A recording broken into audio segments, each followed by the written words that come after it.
네, 안녕하십니까. 김 선생의 서울 이야기를 진행하는 강사 김효입니다. 이번 시간에는 다산동 무학정 주택지라는 제목으로 말씀을 드려보도록 하겠습니다. 다산동 하게 되면 그 지역이 금방 떠오르시질 않을 텐데요. 바로 이 다산동은 오늘날의 신당동 제2동이 행정 동명이 바뀌어서 다산동이 됐다라고 생각하시면 되겠습니다. 지금 붉은 색깔로 표시되어 있는 지역이 예전 바로 신당동 지역이 될 텐데요. 이 지도에서 보시는 것처럼 이 신당동의 위치를 이런 지리적인 특징을 보게 되면 서울의 남산 산 자락이 흘러내리면서 매봉 또 응봉, 대연산을 거쳐서 무학봉을 거쳐 청계천으로 흘러내리는 이러한 산 자락을 동쪽에 끼고 있고요. 서쪽으로는 한양 도성을 이렇게 끼고 있는 그 사이에 위치하고 있는 것이 신당동이다 이렇게 생각하시면 되겠습니다. 북쪽으로는 청계천과 마주보고 있는 이 지역이 되는데요. 현재 이 지역이 워낙 거주인구가 많아지게 되면서 서울 중구의 이 신당동은 행정동이 6개로 분동이 되어서 신당동, 다산동, 약수동, 청구동, 동화동, 신당 5동으로 이렇게 분구가 되어 있다라고 보시면 되겠고요. 바로 이렇게 넓은 지역이 예전에 신당동이었다라고 보시면 되겠습니다. 자, 그 중에서도 신당 2동에 해당되었었던 것이 다산동이 되는데요. 다산동이라는 명칭이 붙여진 것은 지금 붉은색으로 표시되어 있는 길의 이름이 다산로고 바로 다산 정약용의 호를 딴 다산로를 인접하고 있다라고 해서 다산동으로 이렇게 붙여졌다라고 보시면 되겠습니다. 자, 신당동을 예지도에서 다시 한번 확인해 보게 되면 광희문 밖에 해당이 되겠습니다. 여기에서 지금 보시는 것과 같이 한양 도성이 쭉 이어져서 남산 쪽으로 흘러가게 되고요. 그리고 동쪽으로는 무학봉이 위치를 해서 남산에서부터 흘러내려온 산자락이 쭉 이어져 오고 있는 사이에 신당리가 있다라고 보시면 되겠습니다.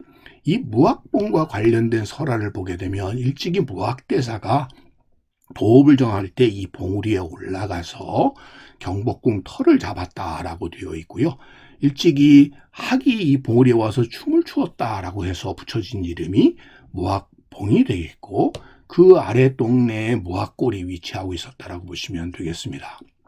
자, 그 서쪽 지역에 신당리의 옛 모습을 담은 사진을 보게 되면 광희문으로부터 이 청계천이 쭉 흘러나가는 곳에 있는 영도교 다리 사이에 위치한 풍광들을 보게 되면 봉울봉울 여러분들 이렇게 공동묘지가 이곳에 펼쳐져 있었다라는 것을 알 수가 있습니다.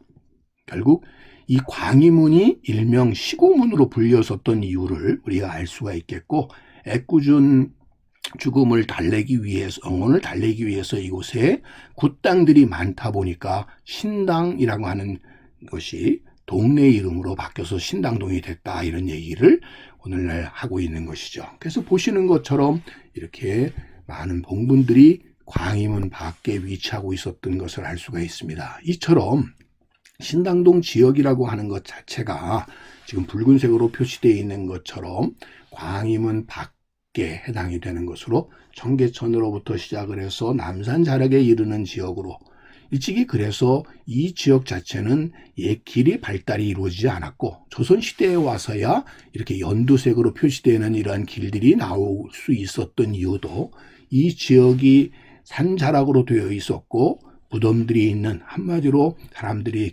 기피하는 혐오시설들이 위치한 곳이었다라고 보시면 되겠습니다. 20세기에 들어서서는 이곳에 신당리 공동묘지 말고도 일본인 공동묘지와 화장터가 자리를 잡게 됩니다.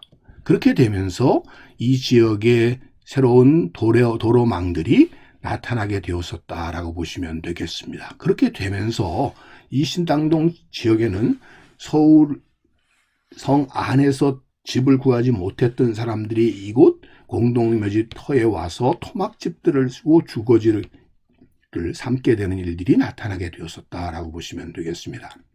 그래서 신당이라고 지금 표시되어 있는 지역을 보게 되면 공동묘지, 화장장 등 도시 혐오 시설들이 이렇게 몰려져 있었던 동네이다 보니까 지금 지도에서 보시는 것처럼 거주 인구들이 거의 없는 지역에 해당이 되었다라고 보시면 되겠습니다. 그랬던 곳들이 이 집 없는 사람들이 이곳에 와서 터를 하나 둘 잡기 시작하면서 토막집, 반지하에 이런 집들이 많이 나타나게 되었었고, 이래서 하나의 마을을, 이 광화문 밖의 마을을 형성하게 되었던 것이 신당이었다라고 보시면 되겠습니다.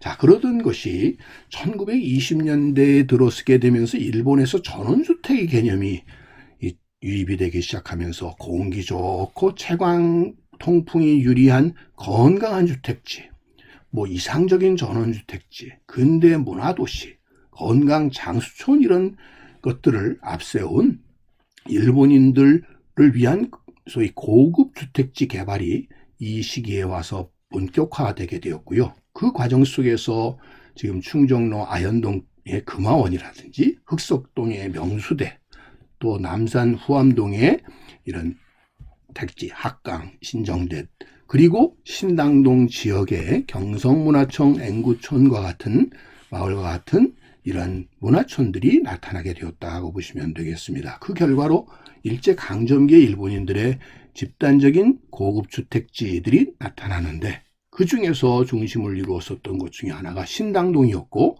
그 중에 하나가 바로 이 무학정이었다라고 보시면 되겠습니다. 그래서 지금 지도에서 보시는 것처럼 장충당 가까이에 무학정이 위치하고 있었다라고 하는 것을 알 수가 있겠습니다. 무학정이라고 불리워졌던 무학정 주택지가 자리를 잡고 있었고, 그 가까이에 장충단이 방문사로 바뀌어 나가서 이등 방문을 기리는 이런 절이 자리 잡고 있었던 지역에 해당이 된다라고 보시면 되겠습니다. 1932년 10월에 장춘장터에 방문사가 만들어지게 되면서 이렇게 도로가, 신장로가 새롭게 뚫리기 시작하게 되었던 것이죠.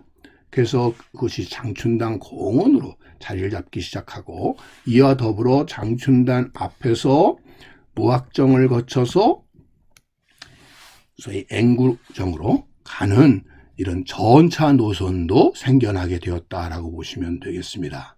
자, 이 결과로 도로 교통이 편리해지기 시작하면서 이 지역의 개발이 나타나게 되었고, 이때 들어서게 된 것이 바로 이 무학정 주택지다라고 보시면 되겠습니다.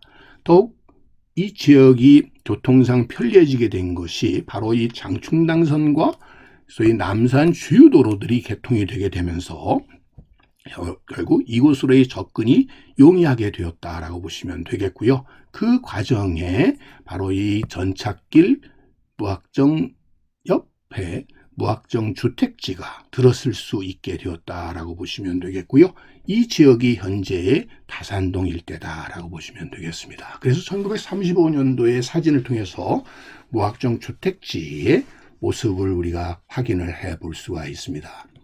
자, 이런 명칭이 붙여져서 이곳에는 문화주택답게 소위 가스 배관들이 들어오게 되어서, 이런 가스 배관들이 이 지역으로 이렇게 깔리기 시작하면서 가스가 공급되는 소위 문화주택 단지가 이 지역에 형성이 되게 되니, 그 주택 중이 무학정 주택지다라고 보시면 되겠습니다. 그 결과로 도시의 혐오 시설이 집중되어 있었던 이 동네가 문화주택지로 변화될 수 있게 됐는데, 그렇게 된 이유는 바로 이 공동묘지와 화장장, 오물 처리장 등이 소위 이렇게 개발되는 과정에서 묘지가 이장되고 토막민들이 성북동 지역으로 이주가 됐을 뿐만 아니라 또 이곳에 도로가 건설됐기 때문에 가능한 일이었다라고 보시면 되겠습니다. 그 결과로 엄청난 결국 개발 과정에서 큰 이득을 보게 되었고요.